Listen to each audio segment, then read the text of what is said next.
Bien, queremos encontrar el potencial vector para un solenoide infinito con n vueltas por unidad de longitud, de radio R y corriente I. Bueno, vemos aquí la corriente, acá, que circula por cada una de las espiras. Aquí tenemos el eje Z y vamos a colocar también el radio correspondiente, a ver, coloquémoslo aquí en este color, a las espiras que forman el solenoide. Ahí está. Listo, entonces, para calcular el campo magnético al interior del solenoide, vamos a utilizar la ley de Ampère. Recordemos que la ley de Ampère es básicamente la circulación del campo magnético. Nos dice que es igual a μ sub 0 y encerrada. Esta y encerrada son las corrientes encerradas por la integral de línea, es decir, por el camino que hemos escogido, que en este caso corresponde a este que podemos ver representado mediante este rectángulo. Bueno, aquí este rectángulo realmente tiene las siguientes características. Primero, se extiende hasta el infinito porque el solenoide es infinito, solamente que aquí tomamos una sección y tendría una longitud infinitesimal muy pequeñita, ¿de acuerdo? Saliendo del radio. También lo podríamos tomar muy grande, pero en este caso vamos a tomarlo de esta manera para proceder al cálculo de la integral repartida en 4 integrales, según cada uno de estos caminos que están acá, el 1, el 2, el 3 y el 4. Es decir, esta integral cerrada, se divide en 4 caminos, como aquí tenemos. Entonces, el primer camino, el campo magnético, si utilizamos la regla de la mano derecha, teniendo en cuenta que la corriente de las espiras va en esta dirección, entonces, si el pulgar apunta en esta dirección, los dedos de la mano derecha envuelven las corrientes de esta manera. De esa forma el campo magnético apunta hacia arriba en dirección vertical. Aquí, por ejemplo, en esta sección que tenemos acá, el campo magnético es perpendicular a este pedacito y el campo magnético aquí afuera, en este pedacito que cae por fuera del solenoide, es 0. ¿Por qué? Porque al ser un solenoide de longitud infinita, las líneas de campo magnético quedan atrapadas al interior del solenoide debido a la contribución de la corriente. Entonces, se superponen, pero siempre por dentro del solenoide.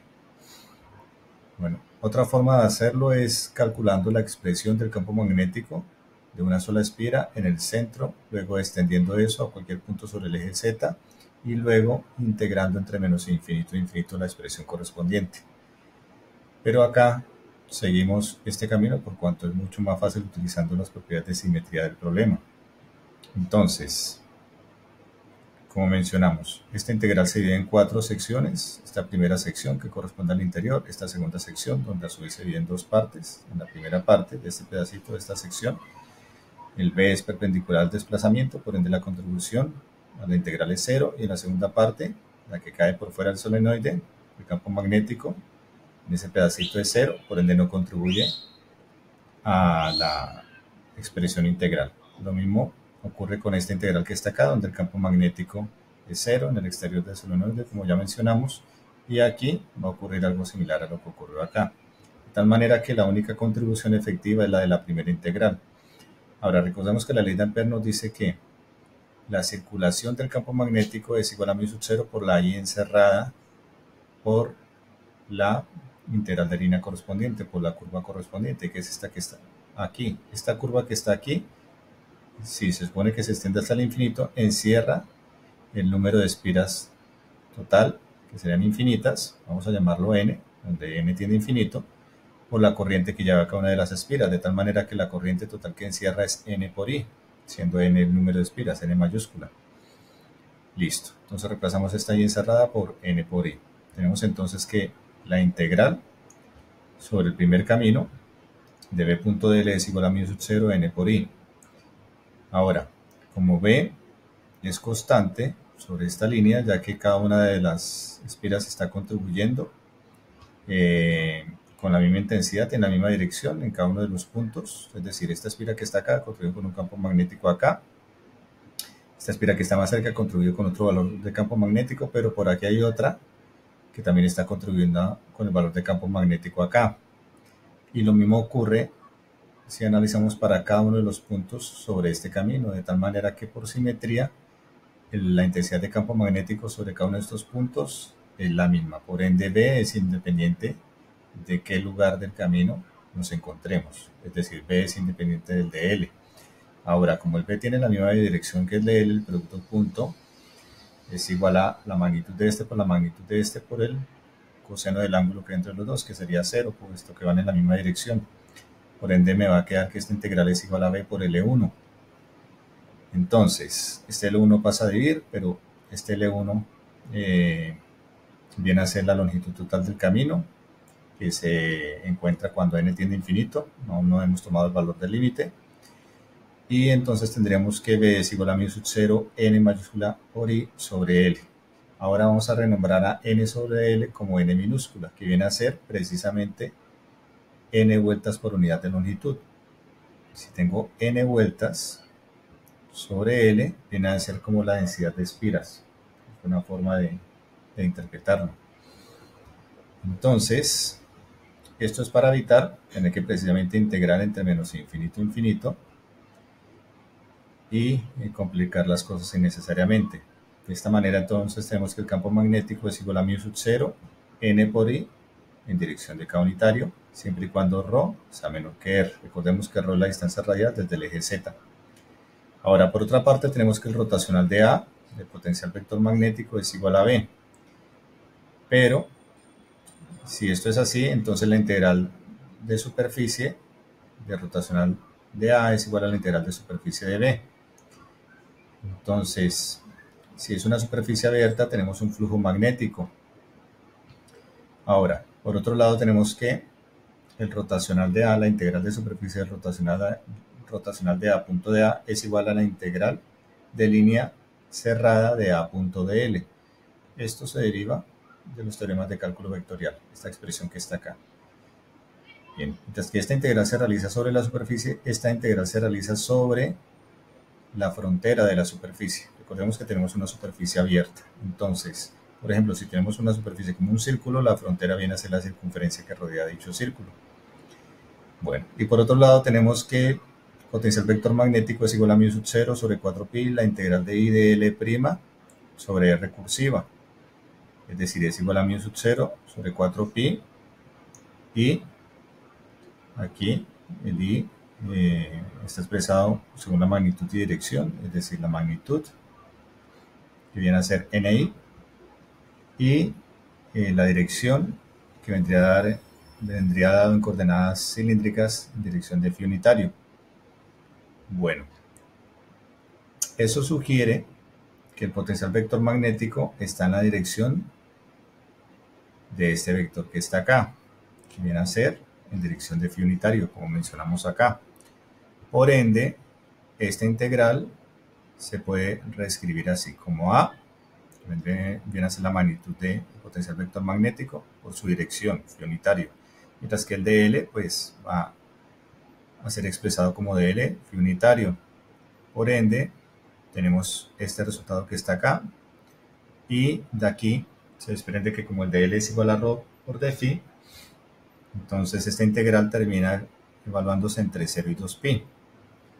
Bueno, por otra parte, A depende de la coordenada radial, azimutal y z. Pero por simetría azimutal, porque el campo magnético, el potencial vector magnético, por la simetría del problema no debe depender de phi, debe ser el mismo en cualquier punto al interior, que es donde estamos evaluando el potencial vector magnético, que ya sabemos que tiene esta dirección, que viene dado por la dirección de las corrientes que están acá, que producen a su vez el potencial vector magnético. Entonces debe ser el mismo aquí, aquí, aquí, aquí, siempre y cuando se encuentra en la misma distancia radial del eje Z. Por ende no va a depender de phi, podemos expresarlo así. A la larga vamos a encontrar que tampoco depende de Z, pero por ahora vamos a asumir, para no perder generalidad, que depende de la coordenada radial ρ y de Z, debido a la simetría azimutal. Bueno, entonces tendríamos que esta integral va a ser igual a por rho, ¿de acuerdo? Como no depende de phi, se saca la integral por la integral de phi, que sería phi, valor entre 2pi, me da 2pi. Bueno, entonces ya calculamos la circulación del potencial vector magnético. Por otra parte, teníamos esto, recordemos que esto es igual a esto y que esto es igual a esto. Entonces, por otro lado tenemos que el flujo magnético va a ser igual a... Bien, recordemos que esto que está acá, este ds, viene a ser la frontera de esta S. Esta S viene a ser un círculo de radio ρ al interior del solenoide, un círculo perpendicular al campo magnético, es decir, la sección transversal interna del solenoide. Listo, entonces, como el campo magnético al interior del solenoide es uniforme, tiene magnitud constante, sin encontrar en qué punto interior nos encontremos en ese momento en el solenoide, entonces puede salir de la integral, se puede sacar de la integral. Además, la dirección del campo magnético coincide con la dirección del vector normal a la superficie. Recordemos que esto es una integral de superficie. Está acá. Y el área de dicha superficie viene dado por, como ya mencionamos, la sección transversal interna, que viene a ser un círculo de radio ρ, es decir, pi ρ al cuadrado, viene a ser la integral de A, que es A. Bueno, entonces de esa manera tengo que el flujo magnético es igual a B por pi por ρ cuadrado. Entonces tengo que esta expresión es igual a esta expresión que está acá, lo que tenemos aquí. Por ende, el potencial vector magnético, como podemos ver, no depende de Z, por cuanto B tampoco depende de Z. Recordemos que la magnitud de B la habíamos calculado previamente aquí utilizando la ley de Ampère. Entonces va a ser igual a, el pi se cancela con el pi, el 2 pasa a dividir, el ρ simplifica con un ρ cuadrado que está acá, y el B se reemplaza por mu sub 0 ni. Y esta es la expresión resultante, siempre y cuando ρ sea menor o igual que R. Esta es la expresión del potencial vector magnético para puntos interiores del solenoide. Para puntos exteriores del solenoide sigue siendo válida la relación que hay entre la circulación del potencial vector magnético y el flujo magnético, el flujo del campo magnético, y los resultados que encontramos previamente, A por ρ por 2pi, pero aquí, en cuanto al flujo magnético al exterior, hay que tener en cuenta lo siguiente. Quizás se pueda aclarar mejor con un dibujo de la sección transversal. Entonces, vamos a dibujarlo acá. Aquí tenemos el solenoide de radio R.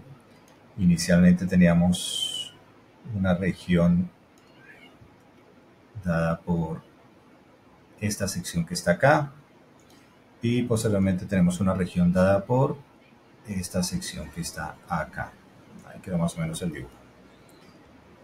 Entonces, para esta sección roja se calculó un flujo que era igual a este valor que estaba acá, donde B correspondía a este valor, como ya dijimos, y a partir del cual sacamos la expresión del potencial vector magnético al interior, es decir, aquí. Esta expresión es válida para cualquier valor de ρ entre 0 y R mayúscula del potencial vector magnético. Ahora, ¿qué va a ocurrir en el exterior? En el exterior, entonces ya cuando calcule la integral de línea sobre A, lo hago para esta circunferencia. Esta circunferencia está encerrando esta región que está acá, pero de esta región que está acá, la única que está contribuyendo con campo magnético es esta que está acá. ¿Por qué? Porque al interior del solenoide el campo magnético es distinto de 0, pero al exterior del solenoide el campo magnético es 0. Por ende, la única que contribuye con flujo magnético es esta región. Entonces, resulta ser igual a el campo magnético por el área, que en este caso, si multiplico el campo magnético acá, que es 0, por el área total, pues me va a dar 0. Pero si multiplico el campo magnético que está acá, que es diferente de 0, que es igual a mu sub 0 ni, por el área total, que es pi r cuadrado, pues me va a dar diferente de 0, que es este valor que está acá. Entonces, igualando estas dos expresiones, despejo el valor de A, que resulta ser igual a mu sub 0 ni r cuadrado sobre 2 ρ. en dirección de phi unitario, siempre y cuando ρ sea mayor o igual que r, es decir, para cualquier punto que esté ubicado aquí. Esta circunferencia naranja representa puntos externos al solenoide. Entonces aquí vamos a colocar solenoide.